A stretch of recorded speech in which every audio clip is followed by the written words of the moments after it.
এই যে আপনি, হ্যাঁ আপনাকেই বলছি, পরিবার নিয়ে এখন বেড়াতে বের হলে একবার না 100 বার ভেবে বের হবেন। কারণ বউকে নিয়ে বের হন বা পরিবারকে নিয়ে কখন যে কোন বিপদে পড়তে হয় তা কে জানে। এই যে হাসপাতালের বেডে শুয়ে থাকতে দেখছেন যে দম্পতিকে, তারাও এমন এক ভয়াবহ বিপদের শিকার। স্ত্রীকে নিয়ে বের হয়েছিলেন স্বামী, অথচ পথে তাদের ঘিরে ধরে শুরু হয় নির্মম নির্যাতন। পরকীয়ার কথিত চিত্র দাঁড় করিয়ে একদল যুবক এমন ভয়ঙ্কর অত্যাচার চালিয়েছে যে শেষমেশ হাসপাতালে ঠাঁই নিতে হয়েছে দুজনকেই।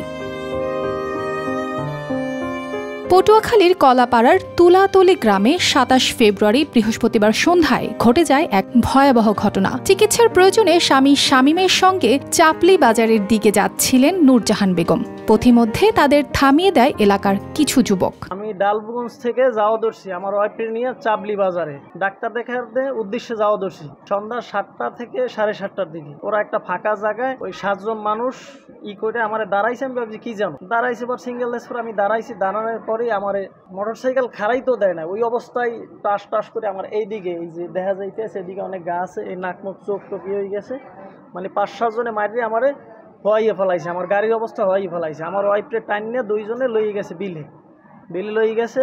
তারপর আমি তো বেহুশ হয়ে পড়ছি, ওই অবস্থায় আমার লইয়ে গেছে। আমি জানি না যে কি হয়ে গেছে, হঠাৎ করে বোঝা ইট দিয়ে মারছে, এমন মারা মারছে আমার এই সাইডে সব, এই দেখতে পারতেছেন আমার চোখ টোক এই সবই হয়ে গেছে, এই সাইড কালার। তারপর ওই জায়গায় নিয়ে আমাদের কাছে 1 লক্ষ টাকা দাবি করে, চাঁদা দাবি করে। আর ওই ভিডিও আছে অনেক, ভিডিওতে দাবি করে তোরে পাই না, মোটে ফাইলে পাই না, তোরে পাইছি তো এই সেই।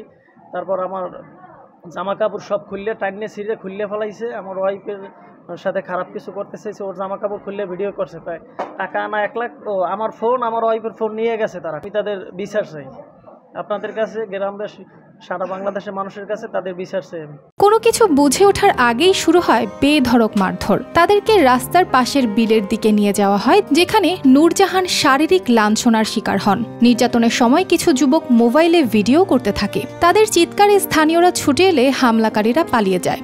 পরে আহত অবস্থায় নূরজাহান ও শামীমকে কলাপাড়া হাসপাতালে ভর্তি করানো হয়।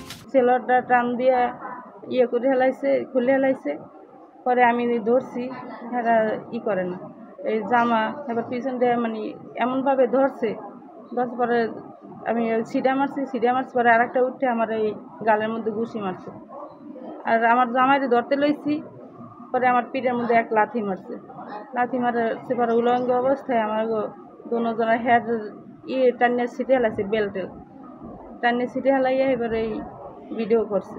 এই ঘটনার পর নূরজাহান শেষ পর্যন্ত কলাপাড়া থানায় অভিযোগ দায়ের করেছেন। মোট 10 জনের বিরুদ্ধে মামলা হলেও এখনো অপরাধীরা ধরাছোঁয়ার বাইরে। থানার ওসি জানিয়েছেন বিষয়টি তদন্তাধীন এবং যথাযথ ব্যবস্থা নেওয়া হবে।